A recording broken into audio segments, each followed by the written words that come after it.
Just like any athlete, warm-ups and cool-downs are not only going to benefit your dog's performance while running, but will also help reduce the likelihood of injury. Muscles perform better when they're warm. Our goal with warm-ups for the human and the dog is to allow 5 to 10 minutes of time before a run to allow our dogs to potty and warm up the muscles.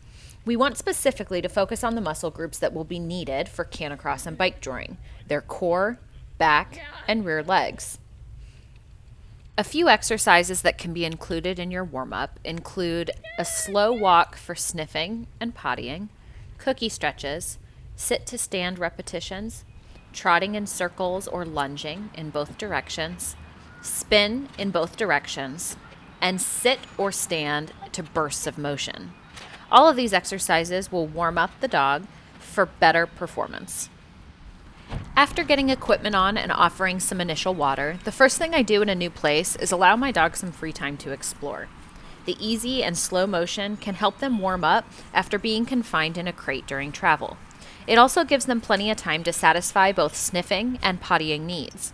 I generally allow my dog 3 to 5 minutes to do this. This free time is a nice mental and physical warm-up, which can allow them to absorb the environment around them and can help reduce the amount of marking that they do on the trails. After our walk, we then begin warming our dogs up for exercise. We want to engage in active stretching, which means that we stretch them without any external pressure. The dog is engaged and stretches themselves. Cookie stretches, where we use treats to guide their nose, are a nice stretch to add into our warm-up routine. Here you can see that I am using a food lure. With a small piece of food in my hand, I guide Lennon's nose to different parts of his body, allowing the active head bend as a warm-up for the neck and spine, as well as all places in motion, both bending and twisting. With your dog in a standing position, use a cookie to help guide your dog's nose. With Lennon in standing position and a treat in front of his nose, I guide him from his shoulder back to neutral, elbow back to neutral, front foot and back to neutral, mid-back and back to neutral, hip and back to neutral, knee and back to neutral, and rear foot and back to neutral. Make sure that you practice these exercises on both sides to warm your dog up symmetrically. Circles in both directions will also help warm up your dog's neck, spine, and tail. Starting with your dog in standing position, use a cookie or a hand target to turn your dog away from you in a complete circle. If your dog understands how to turn left and right on a verbal cue, you are welcome to give it. However, keep in mind that dogs often are trained to do circles quickly and erratically. We want slow and deliberate motion. So if you notice your dog is spinning too quickly, be sure to use a food lure to help guide them with more deliberate motion. Sit-to-stands are both a strengthening exercise and a warm-up activity. I use them in my canicross warm-up to help prepare the muscles, joints, and connective tissues for the challenges of running.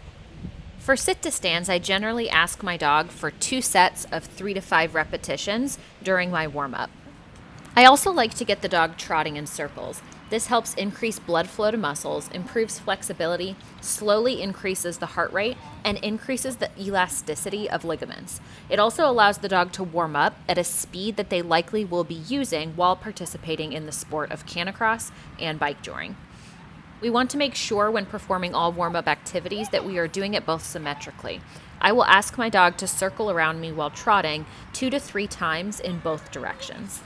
Along with trotting circles, I like to do a few standing or sitting to bursts of running repetitions. This warms up the muscles at a faster speed and engages the core, rear driving legs, and back. For more information on warm-ups and cool-downs, I recommend reaching out to a certified rehab professional. Customized plans can be provided for fitness, warm-ups, cool-downs, and stretches based on your dog's individual needs.